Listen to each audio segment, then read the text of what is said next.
Tuhan oleh Roh Kudus-Nya, supaya hikmat Tuhan turun atas kita. Oleh kasih-Mu Tuhan, oleh anugerah-Mu Bapa, kami boleh memuji, menyembah-Mu ya Tuhan. Kami boleh menghadap hadirat-Mu saat ini. Sungguh kami yakin dan percaya bahwa Engkau-lah Allah yang senantiasa menyertai kami. Olehnya kami ada sebagaimana kami ada saat ini. Tuhan, kami rindu untuk lebih dalam lagi, untuk mengenal Engkau lewat pembacaan, perenungan firman-Mu pada malam hari ini. Engkau anugerahkan bagi kami telinga seorang murid, dan Engkau berikan kami hikmat oleh Roh Kudus-Mu supaya kami dapat memahami isi hati-Mu. Pakai hamba-Mu, urapi bibir mulut lidah hamba-Mu, anugerahkan atas hamba-Mu karunia untuk boleh berkata-kata dengan benar di dalam kuasa Roh Kudus-Mu Tuhan. Dengan demikian kami dapat memahami isi hati Tuhan dan mengerti pikiran Tuhan, dan kami diberkati oleh Tuhan. Terima kasih Bapa, panjang pembicaraan firman-Mu, pemberitaan firman-Mu, Tuhan berdaulat sepenuhnya. Demi nama Yesus kami berdoa dan bersyukur. Haleluya. Amin. Ya, puji Tuhan. Shalom Bapak Ibu dikasih oleh Tuhan. Malam hari ini kita kembali untuk masuk di dalam perenungan firman Tuhan. Saya mengajak kita untuk membuka dari Alkitab kita, membaca dari Roma, ya, surat Paulus kepada jemaat di Roma. Roma 1 ayat 16 dan 17. Sini bicara tentang Injil itu kekuatan Allah. Kita akan baca Roma pasal 1 ayat 16 dan 17. Kita baca bersama-sama 2, 3. Sebab aku mempunyai keyakinan yang kokoh dalam Injil, karena Injil adalah kekuatan Allah yang menyelamatkan setiap orang yang percaya, pertama-tama orang Yahudi tetapi juga orang Yunani. Sebab di dalamnya nyata kebenaran Allah yang bertolak dari iman dan memimpin kepada iman, seperti ada tertulis, orang benar akan hidup oleh iman. Puji Tuhan. Dari pembacaan ini kita dapat memahami ternyata Alkitab yang kita pegang, yang di dalamnya adalah Injil, ya, berkaitan dengan masalah satu kekuatan atau perkataan Allah. Ini adalah berbicara tentang firman yang kuat, yang kokoh, yang menyelamatkan setiap manusia. Kenapa dikatakan Injil adalah kekuatan Allah? Karena sesungguhnya di dalam pemberitaan Injil lah kita mengenal siapa Yesus yang sesungguhnya. Bapak Ibu yang dikasihi oleh Tuhan, di sini Paulus dengan yakin ia berkata bahwa ia memiliki suatu keyakinan kokoh bahwa Injil itu adalah kekuatan Allah, dan orang yang berpegang kepadanya itu ya akan diselamatkan. Iya. Paulus begitu kuat, begitu yakin, percaya dengan apa yang ia pegang, ya, yang dia imani. Dan dikatakan bahwa ia mempunyai suatu keyakinan yang kokoh di dalam Injil. Iya.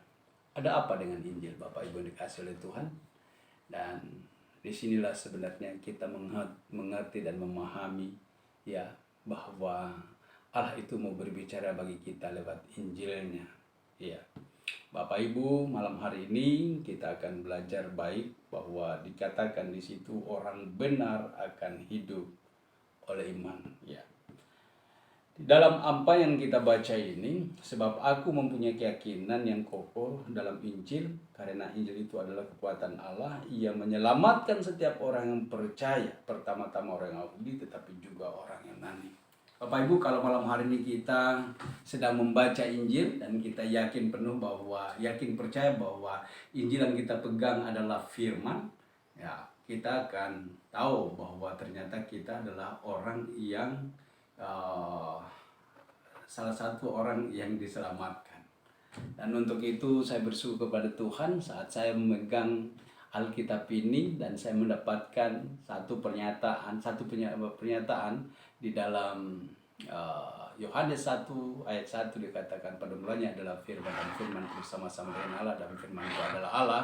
Saya langsung pegang teguh saat itu, saya langsung yakin dan percaya bahwa sesungguhnya apa yang saya dapatkan saat itu adalah kebenaran, dan itu tidak bisa diganggu gugat.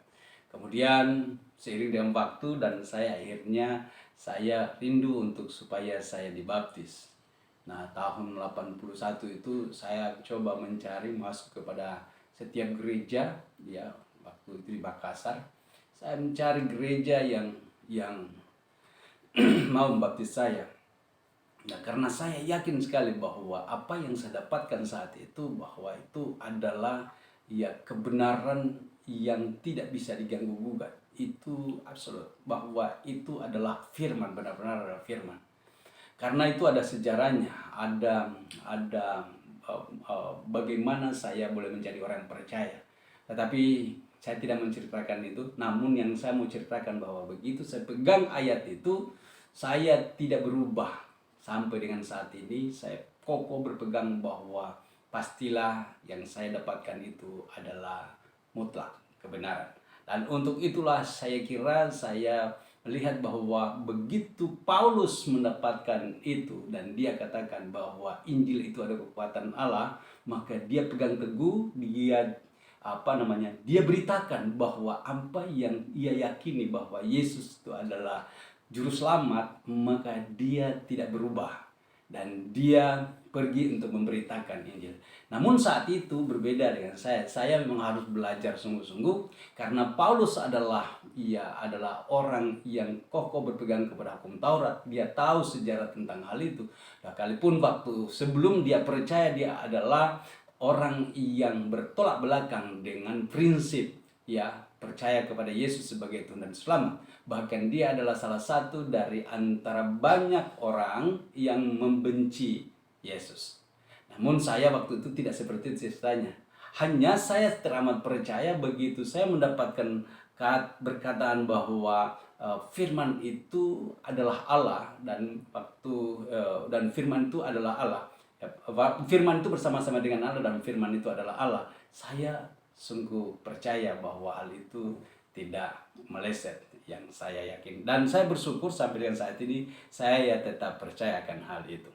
Bapak Ibu yang dikasihi oleh Tuhan, dari sini kita bisa melihat kenapa Paulus mempunyai keyakinan yang kokoh dalam Injil. Karena Injil adalah kekuatan Allah, bukan kekuatan manusia.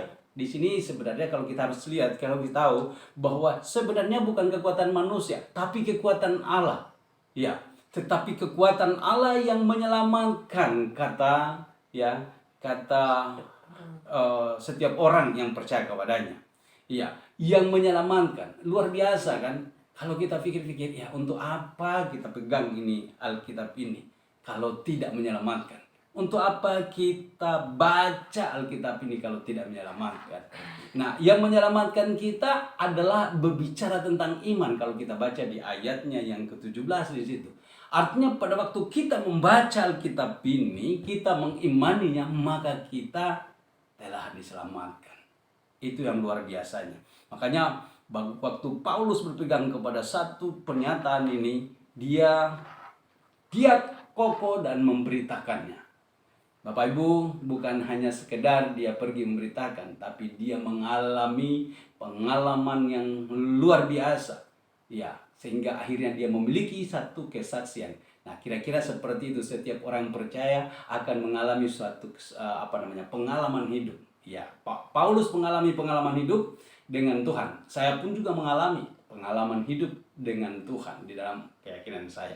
Ya, memang tidak gampang kalau kita baca masih surat Paulus juga di Filipi 1 ayat yang ke-29 dikatakan di sana bahwa orang percaya bukan saja untuk diselamatkan tetapi juga untuk menderita bagi Kristus. Sama-sama dengan Kristus. Dalam hal inilah saya akhirnya melihat bahwa perjalanan hidup orang yang percaya memang benar-benar harus menghadapi kenyataan bahwa ternyata tidak segampang yang kita pikirkan. Orang bilang, segampang itu orang percaya, yang penting aku percaya. Tidak, Bapak Ibu dikasih oleh Tuhan. Paulus beralasan untuk mengatakan bahwa kita harus juga menderita ya, menderita bagi Kristus. Coba bacakan Filipi, minta tolong. Filipi 1 ayat yang ke-29. Untuk dia. Iya, untuk menderita, untuk kita harus juga menderita untuk Yesus gitu dalam hal ini.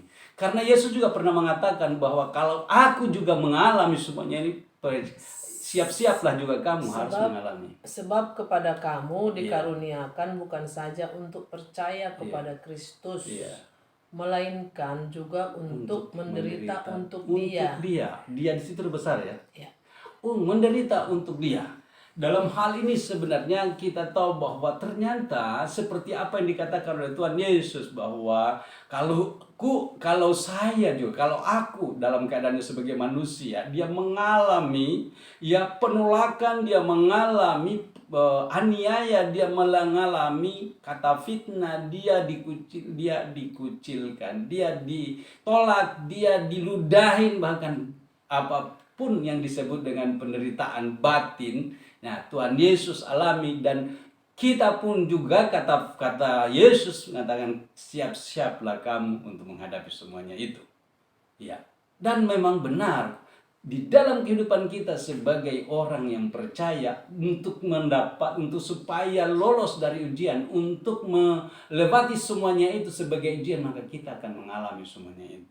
Tapi ingat Bapak Ibu, Tuhan tidak membiarkan kita untuk kita menderita, tetapi di balik penderitaan itu ada sesuatu hal yang dijanjikan oleh Tuhan yang luar biasa, dan itu harganya tidak dapat dibayar.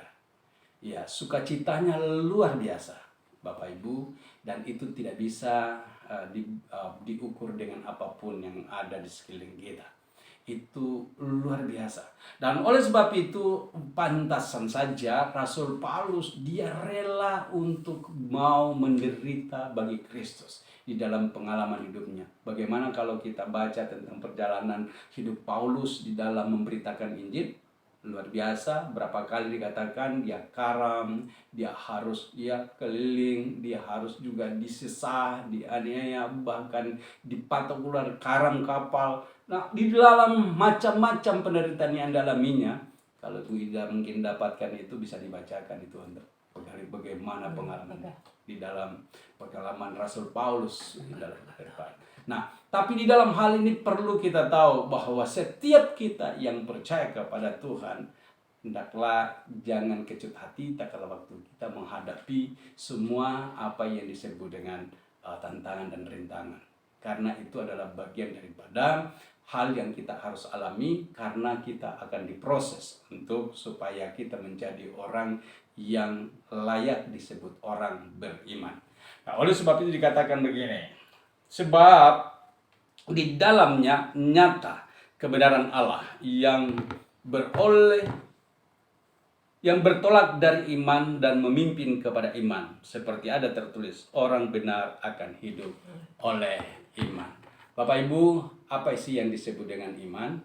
Ya, dalam Ibrani 11 dikatakan di sana ayat yang pertama, iman adalah dasar dari segala sesuatu yang kita harapkan dan bukti dari segala sesuatu yang kita tidak lihat. Bapak Ibu, iman itu adalah berbicara tentang hal yang tidak kelihatan namun kita yakini. Ya, kita percaya. Ya, Tuhan kita tidak lihat, tapi kita tahu bahwa Tuhan itu ada. Nah, itulah kekuatan Injil di dalam hal ini. Bahwa Injil memberikan suatu pemahaman, pengertian tentang iman, yaitu keyakinan bahwa Allah itu sekalipun kita tidak melihatnya dengan mata kita, tetapi roh kita melihat dan tahu bahwa Dia benar-benar ada. Bahkan Tuhan itu dekat dengan kita, kata Alkitab. Ya, dikatakan bahwa Allah itu tidak di langit tempatnya, tidak di seberang laut tempatnya, tetapi Allah itu dekat dengan kita, yaitu ada di dalam hati kita. Kata Paulus dalam 1 Korintus 3 ayat yang ke-16, 17. Bapak Ibu dikasih oleh Tuhan, dan disinilah sebenarnya kita dapat memahami bahwa benar-benar bahwa Injil yang kita pegang itu adalah kekuatan Allah. Ia menyelamatkan setiap orang yang percaya kepadanya. Dan pada malam hari ini, pada waktu kita diperhadapkan dengan perkataan ini, ya, bahwa kita sedang berpegang kepada ya kepada kekuatan itu, kepada Injil dan kebenaran itu. Nah, oleh sebab itu tidak bisa disangkali orang yang percaya kepadanya pasti akan mengalami ya pengalaman-pengalaman hidup secara pribadi, dan itulah disebut kesaksian. Nah, kesaksian itu akan meneguhkan kita untuk kita boleh terus berpegang kepada satu keyakinan bahwa Allah yang kita sembah sekalipun kita tidak melihatnya, tapi Dia adalah Allah yang dekat dengan kita. Dalam Roma 10 ayatnya yang ke-8 di sana juga dikatakan demikian. Tolong buka Roma 10 ayatnya yang ke-8. Roma 10 ayat 8. Iya. Tetapi apakah katanya ini firman itu dekat kepadamu, yakni di dalam mulutmu dan di dalam hatimu. Itulah firman iman yang kami beritakan. Sebab jika kamu mengaku dengan mulutmu bahwa Yesus adalah Tuhan dan percaya dalam hatimu bahwa Allah telah membangkitkan Dia dari antara orang mati, maka kamu akan diselamatkan. Bapak Ibu yang dikasihi oleh Tuhan, di sini dikatakan bahwa kalau saja kita percaya bahwa Yesus telah bangkit dari maut, ya, maka sesungguhnya kita juga percaya bahwa kita pun juga telah dibangkitkan kalau kita percaya. Karena di dalam Roma 6 ayat yang ketiga dan 4 di sana, siapa yang dibaptis ya sesungguhnya dia sudah lahir. Coba buka Roma 6 ayatnya yang ketiga sampai dengan ayatnya yang keberapa itu di sana. Nah, inilah yang kita imani. Roma 6 ayatnya yang ketiga. Roma 6 ayat 3. Ya. Atau tidak tahukah kamu bahwa kita semua yang telah dibaptis dalam Kristus telah dibaptis dalam kematiannya? Amin. Lanjutkan. Dengan demikian kita telah dikuburkan bersama-sama dengan Dia oleh baptisan dalam kematian, supaya sama seperti Kristus telah dibangkitkan dari antara orang mati oleh kemuliaan Bapa. Demikian juga kita akan hidup dalam hidup yang baru. Amin. Injil, ya, Alkitab ini menceritakan tentang kematian Yesus. Siapa yang percaya kepada kematian itu, sungguhnya kita pun juga ya telah kita sudah diselamatkan, ya. Karena kalau kita percaya kepada kematian Yesus sebagai manusia, itu adalah berkaitan dengan penebusan. Dan kebangkitan Yesus menyatakan dirinya bahwa Dia tidak dapat ditelan oleh maut. Dan kemudian kenaikannya membuktikan bahwa Dia adalah Allah. Maka sesungguhnya kita percaya kepada Allah yang tidak lagi bisa diragukan. Ya, kelak kedatangannya sebagai manusia itu adalah pembuktian dan penggenapan dari nubuatan. Dan kematiannya itu adalah penggenapan daripada firman, di mana itu ada penyelamatan lewat kematiannya. Karena semua dosa kita, Dia mati untuk semua dosa kita. Dan kebangkitannya pembuktian daripada keilahiannya yang tidak bisa ditelan oleh maut. Dan kenaikannya itu pembuktian daripada bahwa Dia dari surga, Dia datang dari surga dan Dia kembali kepada hakikatnya yang semula. Di dalam hal inilah kita tahu bahwa Injil ini mengajarkan kepada kita tidak sia-sia kita percaya kepada Yesus yang mati, Dia yang lahir, mati, ya bangkit, Dia naik. Di dalam hal inilah disebut kekuatan Allah. Kalau kita memiliki iman percaya kepada Yesus bahwa Dia adalah kegenapan dari Taurat itu, hukum Taurat itu, maka kita pun sudah diselamatkan. Kalau kita baca lebih lanjut di ayat yang di pasal yang ketiga ayatnya, pasal yang ke-6 ayatnya yang ke-5 di sana, ya dari ayat yang ketiga bisa tadi dibacakan kembali. Sebab jika kita telah menjadi satu dengan apa yang sama dengan kematiannya, kita juga akan menjadi satu dengan apa yang sama dengan kebangkitannya. Itu yang tadi maksudkan. Lanjutkan. Karena kita tahu bahwa manusia lama kita telah turut disalibkan supaya tubuh dosa kita hilang kuasanya, agar jangan kita menghambakan diri lagi kepada dosa. Lanjutkan. Sebab siapa yang telah mati, ia telah bebas dari dosa. Lanjutkan. Jadi jika kita telah mati dengan Kristus, kita percaya bahwa kita pun akan hidup juga dengan Dia. Lanjutkan. Karena kita tahu bahwa Kristus sesudah Ia bangkit dari antara orang mati, tidak mati lagi. Maut tidak berkuasa lagi atas Dia. Oh, puji Tuhan. Bapak Ibu yang dikasihi oleh Tuhan, itulah dikatakan bahwa Injil ini adalah kekuatan Allah. Siapa yang berpegang kepadanya, siapa yang percaya akan diselamatkan. Dan letak kekuatan Injil ini ada kepada kelahiran Yesus, kematian Yesus, kebangkitan Yesus, kenaikan Yesus. Di dalam hal inilah kita akhirnya dihidupi oleh roh yang daripada Yesus itu sendiri. Nah, saat ini yang bekerja dalam diri kita, ya, yang percaya kepadanya, kita dihidupi oleh roh itu. Makanya kita disebut bait Allah. Ya, kalau bahasa sononya baitullah, kira-kira seperti itu ya. Kita disebut bait Allah, di mana roh Allah diam dan berdiam di dalam diri kita. Coba bacakan dalam 1 Korintus 3 ayatnya yang ke-16. Iya. 1 Korintus 3:16. Iya. Tidak tahukah kamu bahwa kamu adalah bait Allah dan bahwa roh Allah diam di dalam kamu? Roh Tuhan, roh Allah, firman Allah. Firman, hidupnya Allah. Soe, artinya roh, hidup. Ya, tinggal dan berdiam di dalam kita. Dan inilah yang saya tadi katakan. Kalau kita percaya kepada Yesus sebagai Tuhan dan Juru Selamat kita, maka sesungguhnya tidak ada sesuatu hal yang bisa kita samakan. Tidak ada. Karena yang dari semua yang ada di dalam Dia. Dialah yang menciptakannya. Dan untuk itulah keyakinan kita penuh bahwa sesungguhnya Alkitab dan Injil yang kita pegang ini benar-benar adalah kekuatan bagi kita yang percaya kepadanya. Dan disebut kita yang percaya diselamatkan. Puji Tuhan. Karena orang-orang yang percayalah yang disebut diselamatkan. Sekalipun kita masih ada di dalam tubuh daging ini, tapi kita sudah diselamatkan. Itulah yang tadi dikatakan bahwa iman. Nah, kita hidup oleh karena orang benar itu akan hidup oleh iman. Nah, itulah sebabnya kita berpegang teguh kepada Injil yang kita pegang ini. Karena di dalamnya merupakan kekuatan Allah. Yang kita imani adalah berbicara Yesus itu adalah firman. Dia adalah Allah itu sendiri. Kenapa? Karena dalam Yohanes 1 ayat 1. Pada mulanya adalah firman dan firman itu bersama-sama dengan Allah dan firman itu adalah Allah itu sendiri. Puji Tuhan, kita bersyukur. Jadi jangan pernah ragukan lagi tentang apa yang kau yakini. Bahwa siapa Yesus yang kau sembah, jangan pernah ragukan lagi.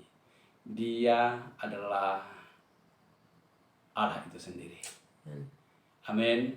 Tuhan Yesus memberkati kita semua. Kita berdoa.